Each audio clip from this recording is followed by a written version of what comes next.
Facebook বা মেসেঞ্জারে 3 বার কবুল বলি, তাতে কি আল্লাহর দরবারে বিয়ে কবুল হয়ে যাবে? এতে কি কোনো গুনাহ আছে? পোলাপান বাদরামি করার জিনিস খুঁজে পাও না? অনেক পোলাপান এগুলো করে। এমনকি এই যে নাটক সিনেমাতে অনেক সময় অভিনয়ের অংশ হিসাবে এগুলো করে না অভিনেতারা, এদের মধ্যে কেউ যদি মুসলমান হয়, কার যদি আল্লাহর প্রতি বিশ্বাস না থাকে তার কথা ভিন্ন হয়, বেঈমান নিয়ে আমাদের আলাপ নাই। যে মুসলমান, যে আল্লাহর প্রতি ঈমান আছে, তার জানতে হবে নবী করিম সাল্লাল্লাহু আলাইহি ওয়াসাল্লাম বলেছেন সালাতুন জিদ্দুহুন্না জিদ্দুন ওয়া হাজলুহুন্না জিদ্দুন। 3টা বিষয় সিরিয়াসলি করলে যা হবে, দুষ্টুমি রসিকতা অভিনয় মজা করে করলে তা হয়ে যাবে কাহিনী বড় খতরনাক, বড় জটিল। অতএব আপনি দোস্ত দুষ্টামি করে কোনো ক্লাসমেট মেয়েকে বললেন অন্য 2-3 দোস্তের সামনে যে আমি ওরে বিয়ে করলাম,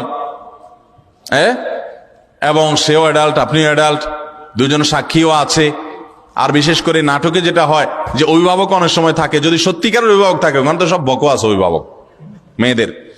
মেয়েদের তো বিয়ে অনেক আমাদের মতো মেয়েদের বিয়ে অভিভাবক ছাড়া হয় না, কিন্তু হানাফি মাযহাব অনুযায়ী অভিভাবককে জরুরি না, যদি অ্যাডাল্ট হয়ে যাবে তাহলে সেক্ষেত্রে হানাফি মাযহাবের আলোকে এই বিয়ে হয়ে যাবে। 2জন সাক্ষীর সামনে শুধু বলছেন প্রস্তাব, সে বলছে কবুল, দুষ্টামি করে বলছেন, বাস কাহিনী খতম হয়ে গেছে।